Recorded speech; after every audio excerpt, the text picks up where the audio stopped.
Quand on vit avec du stress post-traumatique complexe ou quand on vit avec des traumatismes simples, de la négligence émotionnelle par exemple, donc quand on s'est senti abandonné ou on se sent injustement traité, il peut y arriver des situations où on se sent tiré dans un flashback émotionnel, absorbé par les émotions qui nous contrôlent, pour lesquelles on ne se sent plus bien.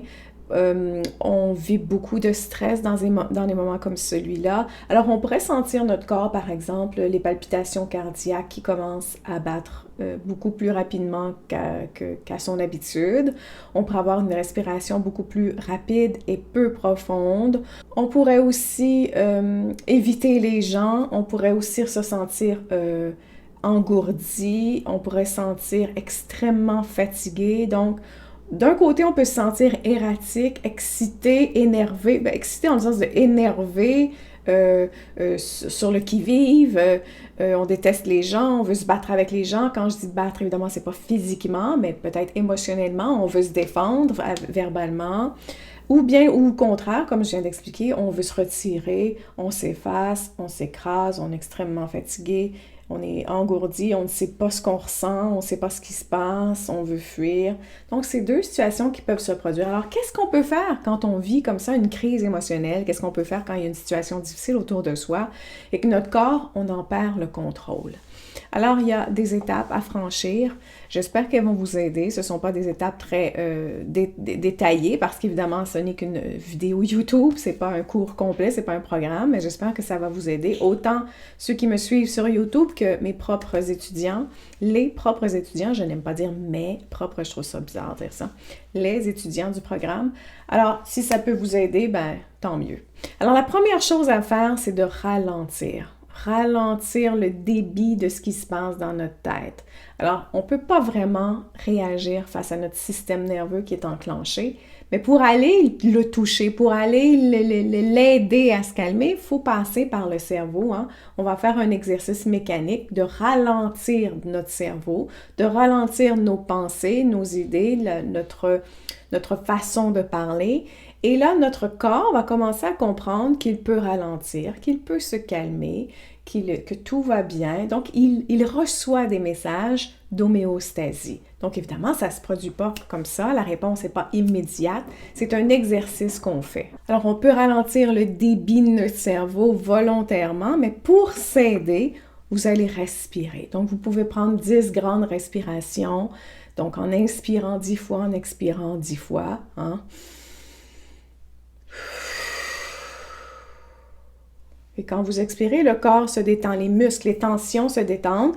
Encore une fois, ça envoie des micro-messages au cerveau qui disent « Ah, la situation est en train de redevenir à la normale. On va essayer de regagner l'homéostasie. » C'est la première étape à faire. La deuxième chose à faire, c'est de se connecter à son corps. On veut ressentir qu'on est là pour soi. Je vais l'exprimer comme ça, c'est un peu bizarre ce que je vous dis là, mais on veut être là pour soi, on veut se sentir... Vous savez, les bébés naissants, quand ils se calment, qu'est-ce qu'on fait? On les emmitouffe dans une couverture. Ben, c'est ce qu'on va faire.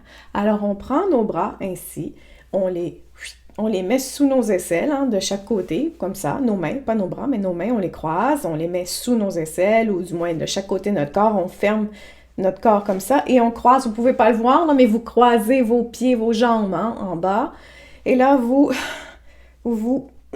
embrassez un peu de cette façon-là, vous baissez la tête et vous allez continuer de respirer. Alors, voilà, on baisse la tête, et on respire et on expire, on inspire, expire.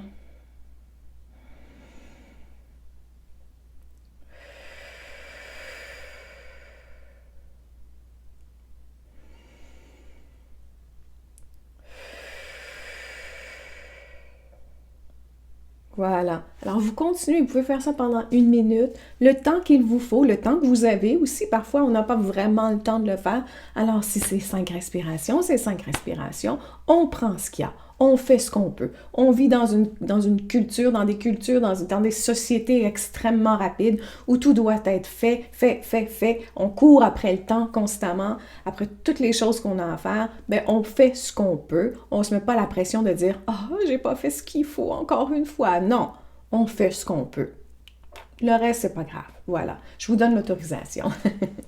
Ensuite, vous allez utiliser votre regard pour vous calmer. Donc, vous allez trouver des choses qui vous calment. Par exemple, ça pourrait être la solidité d'un arbre. Donc, vous observez la couleur, sa solidité. Peut-être que vous aimez la couleur de l'herbe au printemps, durant l'été. Vous observez les couleurs, les formes, la stabilité, les choses qui sont...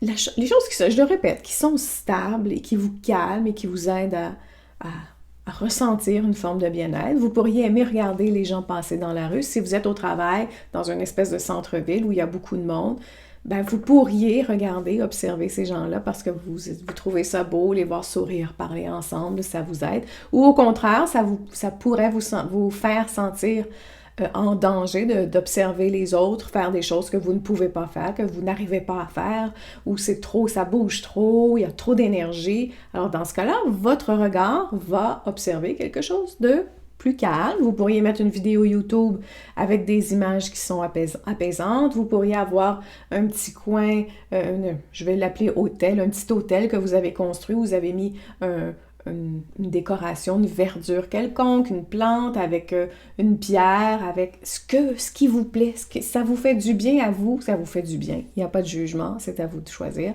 Alors vous faites ça aussi, vous créez une espèce de moment de connexion avec ce que vous aimez, visuellement. Donc on cherche à visualiser ce qui nous fait du bien. Ensuite, il y a un petit exercice de EMDR, mais qu'on utilise aussi en expérience somatique, qui est de reconnaître un endroit où je me sens bien et un endroit où je me sens moins bien, et d'osciller entre les deux pour savoir reconnaître qu'on est capable d'aller vers où on se sent bien, et ça doit se produire dans le corps. Alors, par exemple, vous pourriez dire, bon, ici, là, je me sens tendue, je me sens pas très bien, je me sens coincée, on dirait que mon rythme cardiaque me donne de drôles de sensations. Donc, vous pourriez reconnaître cet endroit comme désagréable, je vais dire. Et ensuite, vous allez dire où je suis à l'aise dans mon corps. Bah, mes pieds, tiens, voilà, mes pieds, mes cuisses, j'ai aucun problème. Alors, vous focalisez sur l'autre. Donc, vous avez deux endroits.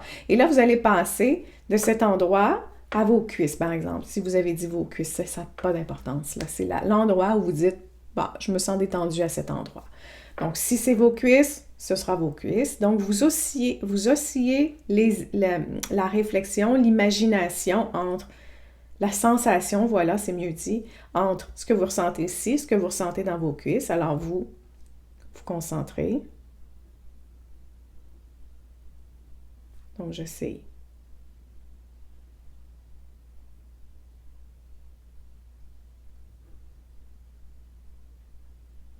Et avec le temps, on finit par reconnaître que, je peux me sentir bien, je peux aller dans un endroit où je me sens bien, ça ressemble à ça. Il y a une espèce de calme qui se produit à l'intérieur parce que à chaque fois qu'on passe de l'attention où on se sent mal, parce que notre cerveau est attiré par tout ce qui est négatif, ce qui se sent mal, c'est là où il veut aller. Alors, on se désengage de cette sensation de sentir mal, aller à quelque part où on se sent bien et on dit à notre cerveau, tu es capable, tu peux aller là où tu te sens bien. C'est aussi à chaque fois d'oublier cette attirance vers où je me sens mal, vers quelque chose où je me sens bien. C'est à ça que ça sert.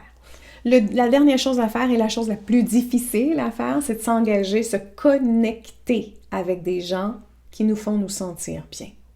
Alors, ce sont des gens qui nous apaisent, ce sont des gens avec lesquels on se sent écouté, ce sont des gens qui sont prêts à nous approuver, non pas à dire oui à tout ce qu'on dit, mais de créer cette sensation de connexion entre on est capable de partager tous les deux mutuellement, également, de façon égalitaire, une certaine forme de communication. Alors, si ça vous fait sentir bien, trouvez cette personne, et cette personne n'existe peut-être pas, ou vous ne savez peut-être pas la reconnaître. Alors, dans un cas comme celui-là, si vous dites, j'y ai pensé et je trouve personne, ça peut être votre conjoint en passant un petit appel, « Hey, j'ai juste une minute, dis-moi que tout va bien. » Ils vont reconnaître. Sachez reconnaître le dialogue entre vous deux. Expliquez-lui ce que vous attendez de lui là, ou d'elle.